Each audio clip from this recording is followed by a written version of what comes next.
नमस्कार दर्शकों, आप देख रहे हैं पुरानी बात। मैं आपका होस्ट सत्यार्थ। शाहजहां ने अपना नया प्रोजेक्ट लाल किला बनाने का शुरू किया था 1639 में, जो अब लगभग बनकर तैयार हो चुका है। इस प्रोजेक्ट को भी उस्ताद अहमद लाहौरी को ही दिया गया था, क्योंकि उनका काम शाहजहां को ताजमहल वाला पसंद आया था। चलिए चलते हैं संवाददाता चिंटू के पास, जो अपना मीडिया रिजर्वेशन यूज करके पहुंचे हैं इनॉग्रेशन पार्टी में। चिंटू, आप सबसे पहले हमें ये बताएं कि वो आगरा क्यों छोड़ रहे हैं। हाँ जी, आगरा एक्चुअली उनको सूट नहीं कर रहा है। इसकी एक बड़ी वजह एक प्रवक्ता ने बताई कि इरोजन है। इसी के साथ आगरा क्राउडेड भी है और वहाँ पर जगह भी कम है, और एंक्रोचमेंट की भी एक बड़ी समस्या है जो बढ़ती जा रही है।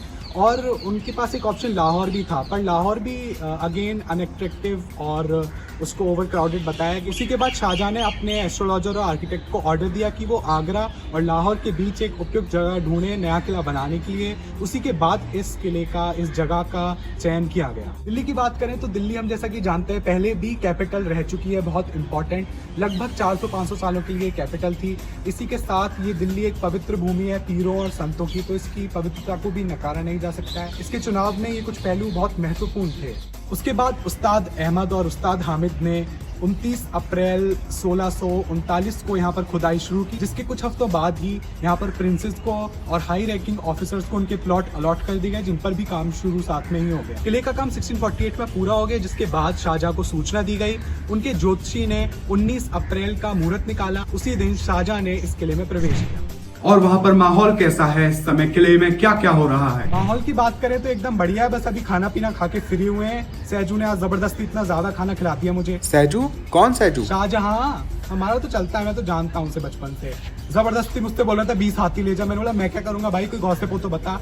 उसके बाद भी जबरदस्ती मुझे उसने 4 बोतल इत्र की पकड़ा दी है। तो माहौल की बात करें, बहुत जश्न का माहौल है। इस पूरे किले को बेहतरीन तरीके से सजाया गया है। डांसर्स और सिंगर्स को ईरान, तुरान और कश्मीर से दूर दूर की जगहों से बुलाया गया। एकदम रंगीन माहौल है इसमें। अब हमें किले के बाहर शहर शाहजहानाबाद के बारे में बताइए, क्या हो रहा है वहाँ पर, आप क्या जानकारी जुटा पाए। हाँ, तो इस किले के बाहर जो शहर है बिल्कुल सामने शाहजहानाबाद, उसके 1500 एकड़ के एरिया को एक मजबूत दीवार से घेरने की योजना है, जिस पर काम अभी शुरू होगा। शाहजहानाबाद के प्लान की बात करें तो इसमें हिंदू, पर्शियन और इस्लामिक इन्फ्लुएंस साफ नजर आता है। यहाँ की सड़कों को वास्तुशास्त्र के आधार पर बनाया गया है। शहर की रचना की बात करें तो इंसान के शरीर की रचना से प्रभावित है। जो सेंट्रल बाजार है वो शरीर की बैकबोन है। इसी के साथ जो सर है वो महल है, जो कि दिल यानी कि जामा मस्जिद तक जाता है। यहाँ की गलियां जो है वो पसलियों को दर्शाती है, रिब्स को, और जो बाकी अन्य महत्वपूर्ण इमारतें हैं वो शरीर के बाकी अन्य महत्वपूर्ण अंगों को दर्शाते हैं। वैसे कैमरा अलाउड नहीं था अंदर, पर फिर भी मैंने कुछ क्लिप्स लिए हैं, आप देख पा रहे होंगे उनको।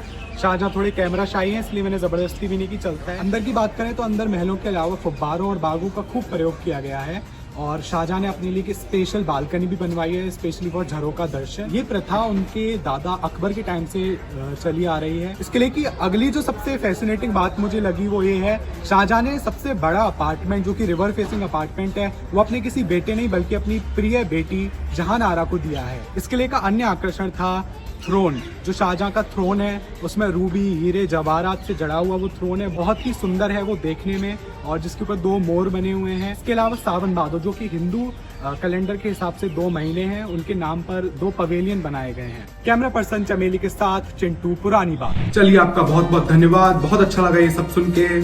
Finally Delhi got something new and fresh, and red is my favourite colour. Whatever, till then आप सब बने रहिए हमारे साथ और देखते रहिए पुरानी बात। आपका होस्ट सत्यार्थ। क्योंकि नमस्कार आप देख रहे हैं पुरानी बात। इसके अलावा किले में सावन भादो, जो कि हिंदू मॉनसून मंथ के 2 इसके अलावा सावन भादो, जो कि 2 मंथ के नाम है हिंदू कैलेंडर के अनुसार। इसके अलावा सावन भादो पवेलियन बनाए गए हैं। सावन भादो, इसके अलावा सावन भादो